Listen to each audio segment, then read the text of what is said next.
ਇਹ ਜੀ ਅਸੀਂ ਉਬਾਲ ਲਾਂਗੇ ਆਪਣੇ ਚਨਾ ਚਾਟ ਵਾਸਤੇ ਆਲੂ ਤੇ ਚਨੇ।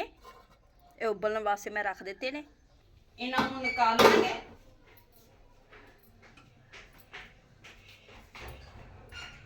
ਆਲੂ निकाल लांगी मैं।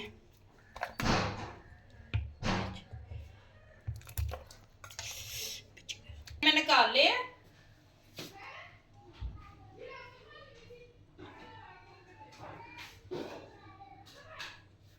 रुक जा।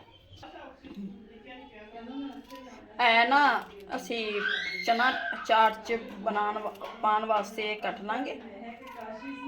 कट लांगे, प्याज पा देते ने सारे।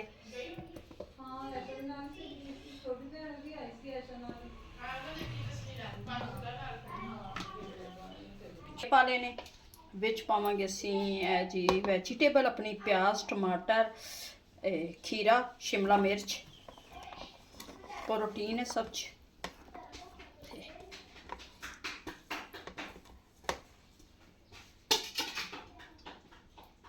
थोड़ा जिहा करांगे मिक्स। पहलो आलू बाद च असी कट के पावांगे, पहलो इन्हां नूं मिक्स कर लांगे वैजीटेबल नूं ते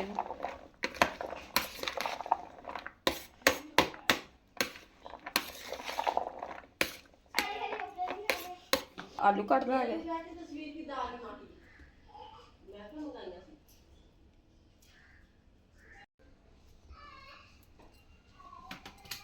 इमली दा पल्प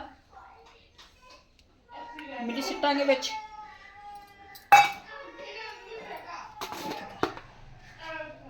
1 स्पून नमक जाएगा विच।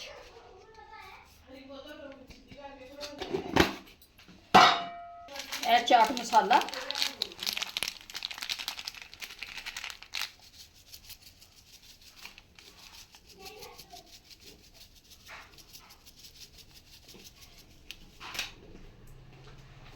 इनू कर लांगे मिक्स।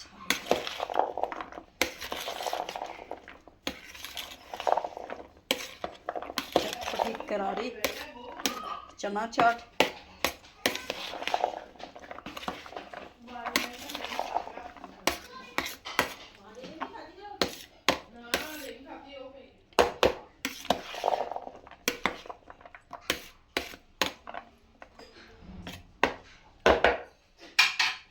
चेक कर कि नहीं बनी। इमली का पल्प ते सारा कुछ इसी विच पा दिता।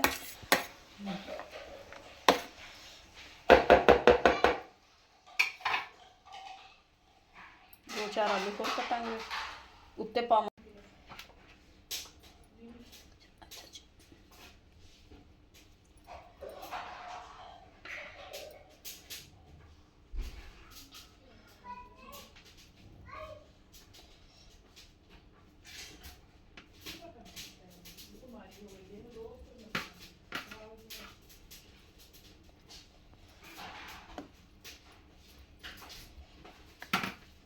चना चाट बन गई है।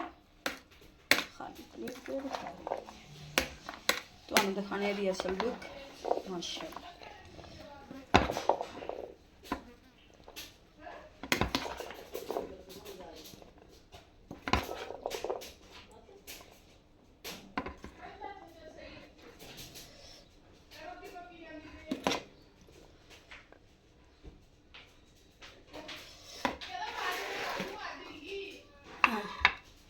चना चाट बनकर हमारी तैयार हो गई है, जो बहुत ही मज़े की टेस्टी बनी। उम्मीद है कि आप लोगों को हमारी ये रेसिपी अच्छी लगे वीडियो को लाइक, चैनल को सब्सक्राइब करना।